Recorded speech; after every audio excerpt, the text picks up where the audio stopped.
merci d'être au rendez-vous. Voici les titres de votre journal. Le gouvernement s'est réuni sous la présidence du Premier ministre Nourdine Bedoui pour examiner l'avant-projet de loi portant règlement budgétaire de l'année 2017. Le gouvernement a examiné aussi des projets de décret exécutif relatifs au secteur des énergies renouvelables et de l'habitat. Ils sont de plus en plus nombreux à adhérer au panel. Les représentants de la société civile continuent de converger au siège de l'instance nationale de dialogue et de médiation pour faire des propositions et dégager au plus vite une plateforme consensuelle. Tourisme dans ce journal, on vous embarque dans quelques instants à Annaba la Coquette et l'île de Rishgoun de Ain Timouchent à la découverte de paysages exceptionnels.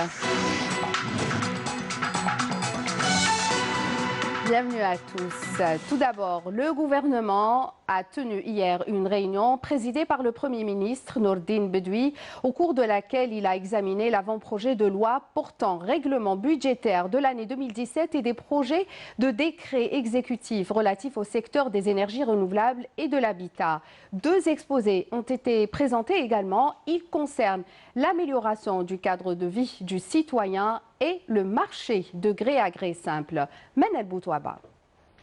Durant la réunion tenue hier par le gouvernement, le ministre des Finances a présenté dans son exposé les résultats financiers de l'année 2017 ainsi que le cadre économique global à travers lequel cette loi de finances a été élaborée et mise en œuvre. Le ministre a souligné que ce texte, qui intervient en application de la Constitution, s'inscrit dans le cadre de la concrétisation du principe de transparence et du renforcement du contrôle du pouvoir législatif sur l'action du gouvernement.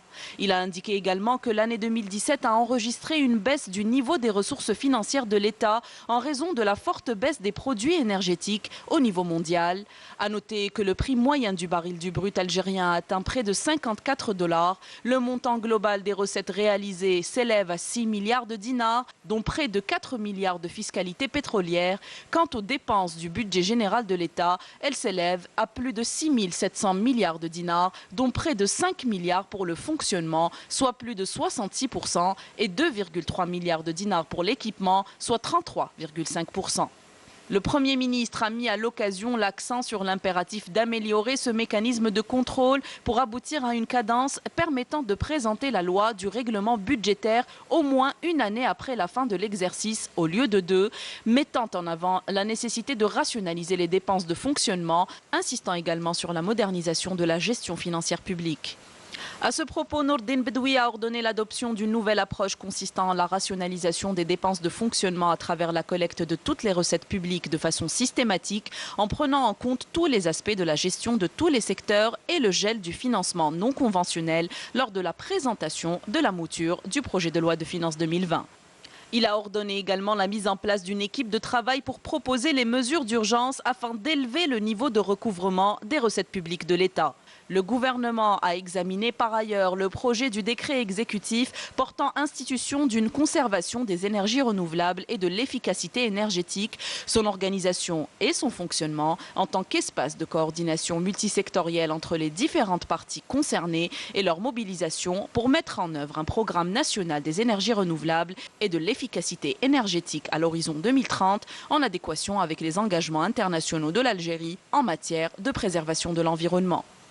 Le Premier ministre a ordonné à ce propos d'enrichir ce texte à travers l'ouverture à tous les intervenants dans ce domaine, autres que les administrations officielles, et l'élargissement de la consultation aux membres de la société civile, aux experts et représentants des entreprises économiques. La conservation sera dotée d'un conseil consultatif où toutes les propositions seront élaborées par ces derniers. Dans le même sillage, les membres du gouvernement ont été instruits de ne pas procéder à la dissolution et à soutenir les entreprises activant dans le domaine des énergies renouvelables et existant lors de la création de la dite conservation. Le Premier ministre a également donné des instructions pour la mise en place des mécanismes de suivi de l'application des programmes nationaux des énergies renouvelables au niveau de chaque secteur. Il a également appelé à la nécessité d'utiliser exclusivement les énergies renouvelables dans toutes les nouvelles structures éducatives et de formation, ainsi que les universités à réaliser à l'avenir au niveau des wilayas du Sud. Au volet habitat, le gouvernement a examiné le projet du décret exécutif relatif au niveau des aides financières directes accordées par l'État aux bénéficiaires des lotissements sociaux dans les hauts plateaux et au sud. Ce projet de loi présenté par le ministre de l'Habitat intervient en exécution des décisions de la réunion du Conseil interministériel tenue le 18 juin dernier qui vise à actualiser les dispositions du décret exécutif numéro 10-235 du 5 octobre 2010 à travers l'approbation de l'aide financière directe pour la construction d'un logement individuel dans le cadre du programme de réalisation de 362 000 lotissements sociaux avec un montant de 700 000 dinars aux bénéficiaires des wilayas des hauts plateaux et de 1 million de dinars aux bénéficiaires des wilayas du sud. Les conditions d'octroi de ces aides sont soumises aux mêmes conditions légales relatives à la formule de l'habitat rural groupé. Dans ce cadre, le Premier ministre a indiqué que le gouvernement a adopté le projet de ce décret exécutif en réponse à la grande demande enregistrée pour ce type de logement dans ces régions. Et pour ce qui est de la création de l'instance nationale chargée des énergies renouvelables, le Premier ministre Nourdine Bedoui a souligné qu'elle sera chargée de développer l'utilisation des énergies renouvelables dans notre pays en tant qu'alternative stratégique et un moteur pour la croissance économique. C'est aussi un choix permanent selon le Premier ministre en vue de préserver l'environnement et faire face au changement climatique. Manel Boutouaba.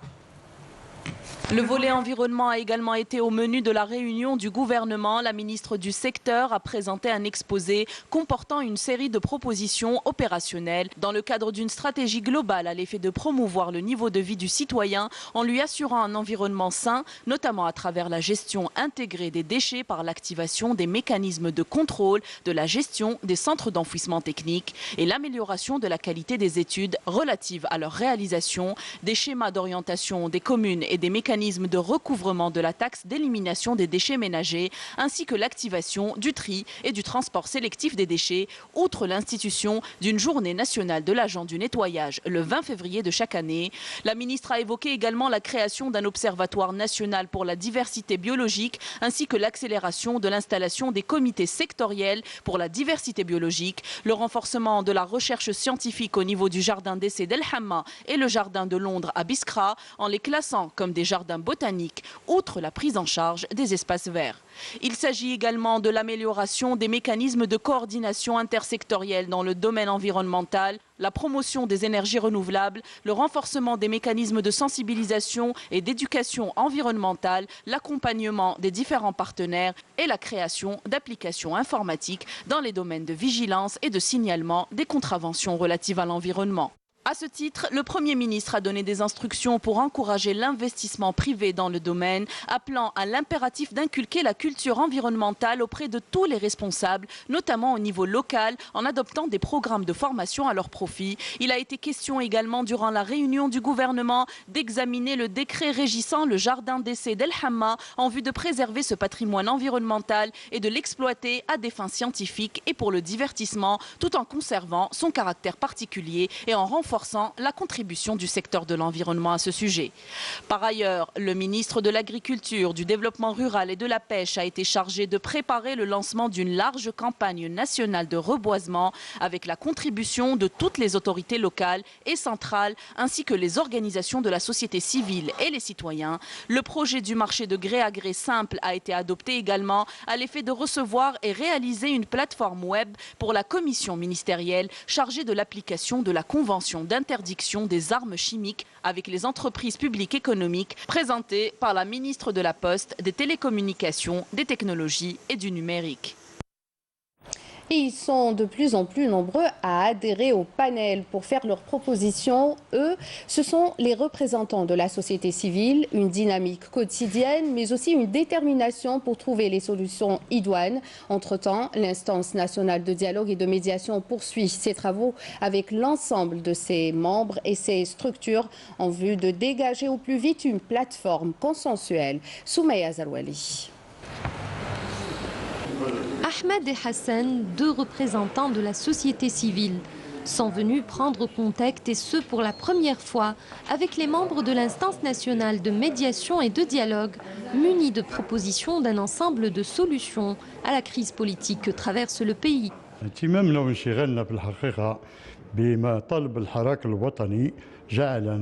نقترب وندنو إلى الهيئة الوطنية للحوار الوطني.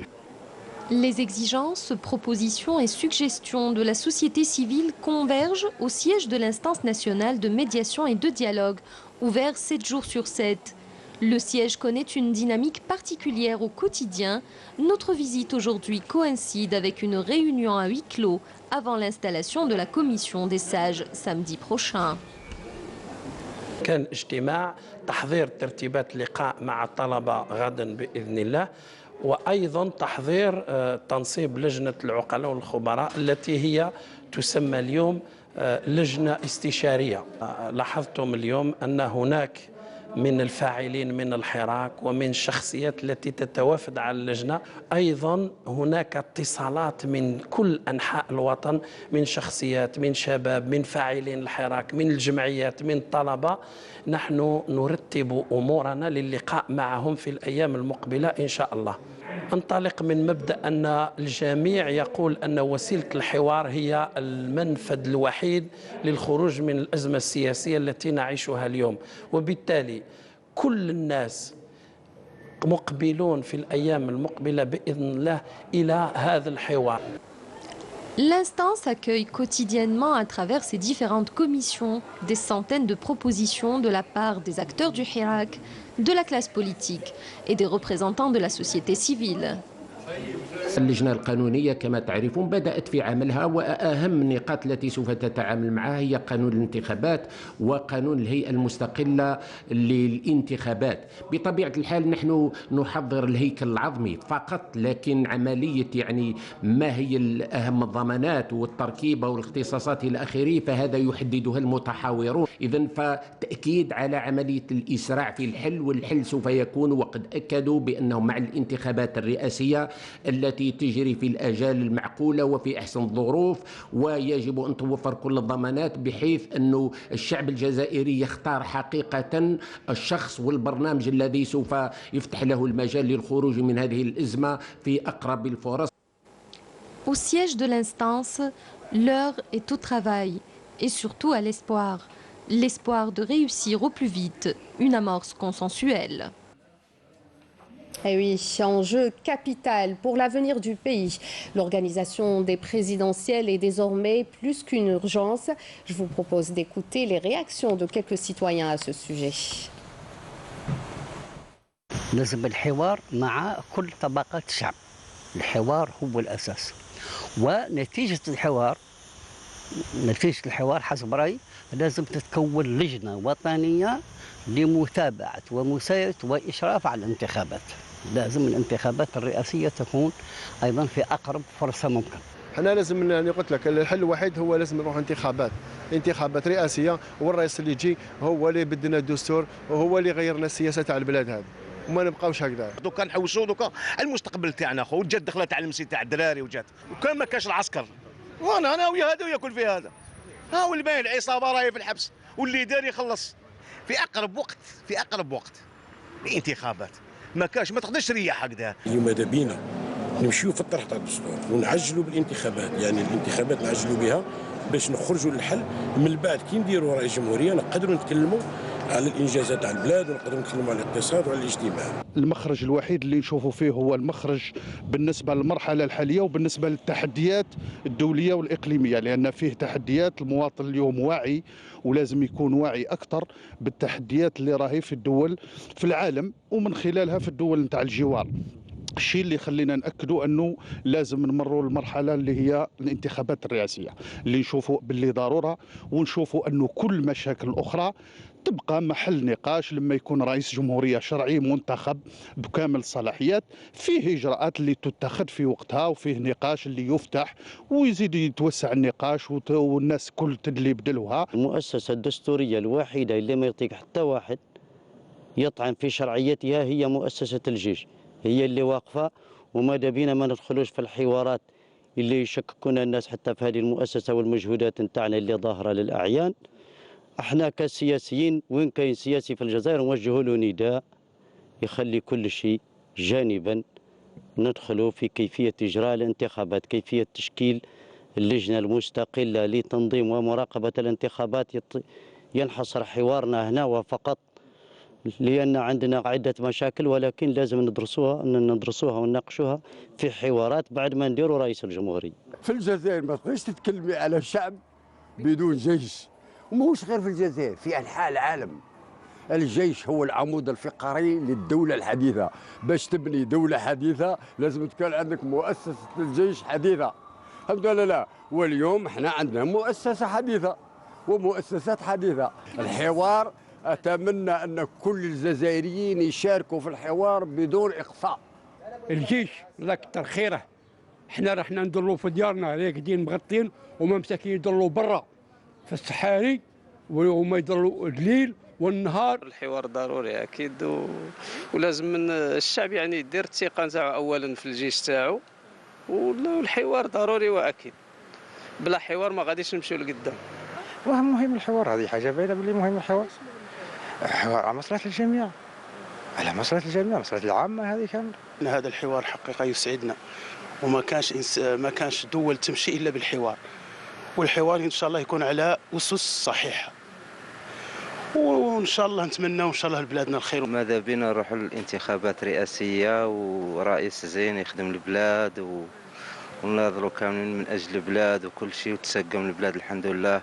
الحوار ضروري الحوار باش يعني احسن طريقه الحوار.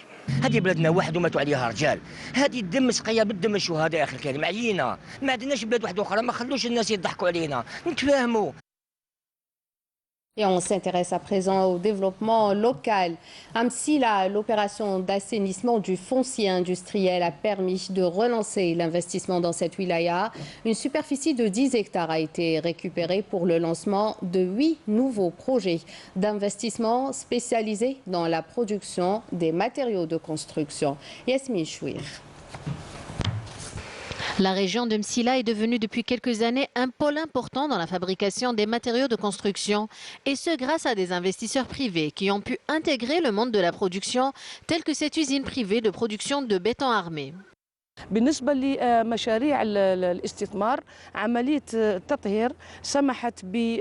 Concernant les projets d'investissement, l'opération d'assainissement a permis l'annulation de 13 projets et la récupération de près de 9 hectares. En marge de cela, le Wali a signé 8 contrats et mis à leur disposition près de 10 hectares. مساحة تقارب 10 هكتار لهذا المشاريع. Le béton armé est un produit en plein essor. La demande est croissante, particulièrement s'agissant de l'aménagement du territoire et de son embellissement.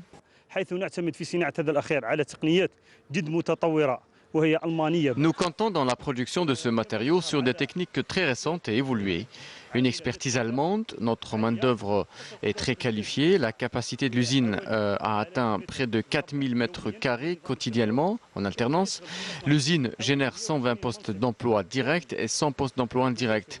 Nous visons l'exportation dans le futur proche si tout va bien. نطمح إلى التصدير مستقبلا إن شاء الله.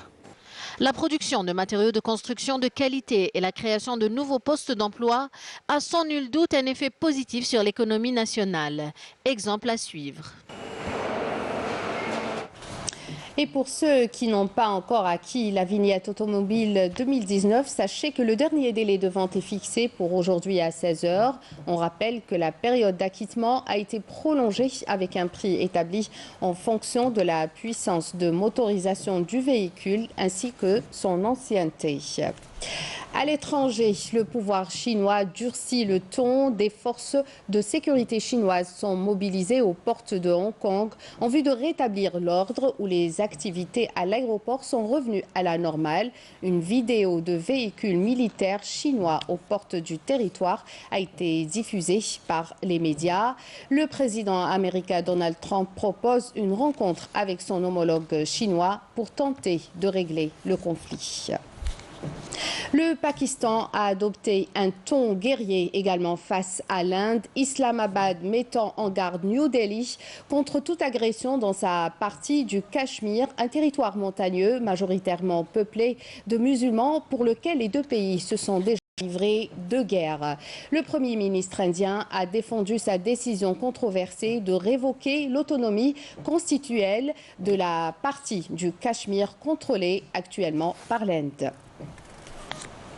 Retour au pays, sport. Le ministre de la Jeunesse et des Sports a reçu au centre d'entraînement de Suidania la délégation d'athlètes participant à la 12e édition des Jeux africains prévus du 19 au 31 août à Rabat, au Maroc, sachant que le premier groupe qui se compose de 100 athlètes a quitté l'aéroport international Houari Boumediene ce matin.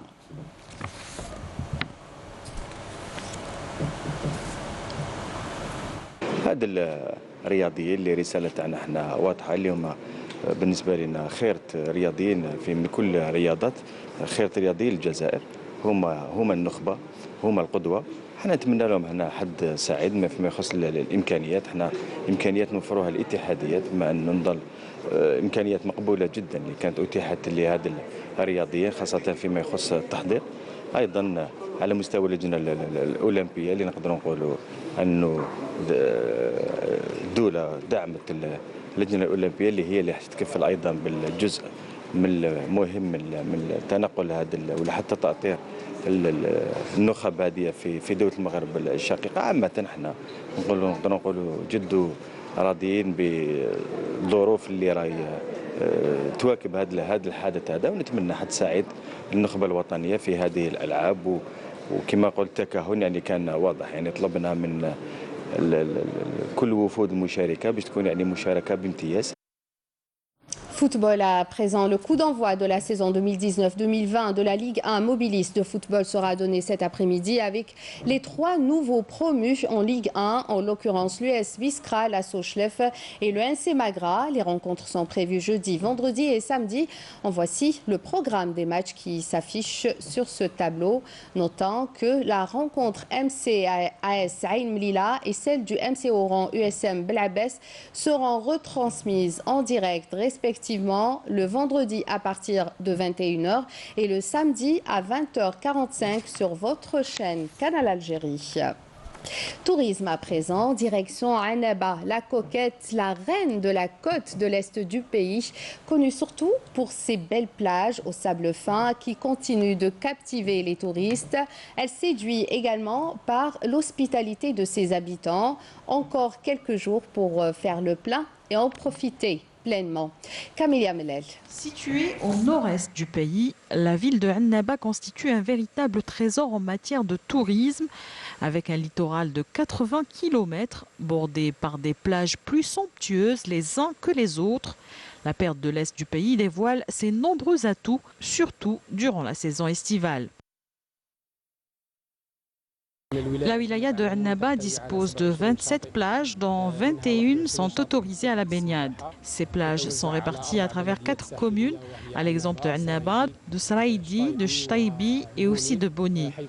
Durant cette saison estivale, tous les moyens humains et matériels nécessaires sont mobilisés au confort des estivants. Et en ces temps de chaleur, les plages de la ville ne désemplissent pas. Ça va, on est bien accueillis, le confort, il y a toutes les prestations. Alhamdoulilah. عجبني كلش الانيماسيون كلش يعني النظافه لاكوي الحمد لله. راحه كبيره. واحد لازم بعد الامتحانات يضيفوا شويه راحه. Dotées de paysages féeriques, les plages de Annaba accueillent d'année en année un nombre important de visiteurs qui viennent apprécier la beauté de ce site. Et direction à présent Haïti Mouchent, à 2 km du large du littoral oranais, se trouve l'île de Rechgoun, plus connue sous le nom de Leila. Un paysage paradisiaque s'offre à vos yeux à quelques minutes seulement de petites embarcations. Selem Kasser. Une nature et des paysages à couper le souffle, des rivages aux couleurs féeriques, un soleil omniprésent dans cette belle région de Ain Tinouchent au Sofat en Amazigh. Une ville ensorceleuse de par ses sites uniques, dont l'île de Rechgoun face à la place de Madar.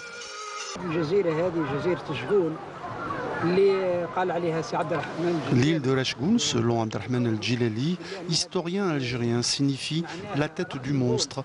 Les Espagnols l'ont surnommée Laïla, qui signifie la petite île.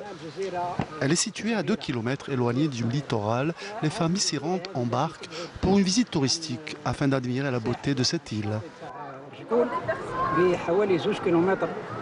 كعبارات يعني سفن صغيره تاع الخواص اللي تنقل بعض العائلات للتجوال وللتمتع بجمال هذه الجزيره.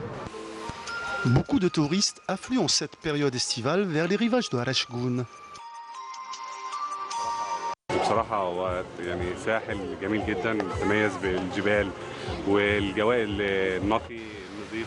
Vraiment, cette région est très belle. Elle bénéficie de sites montagneux extraordinaires.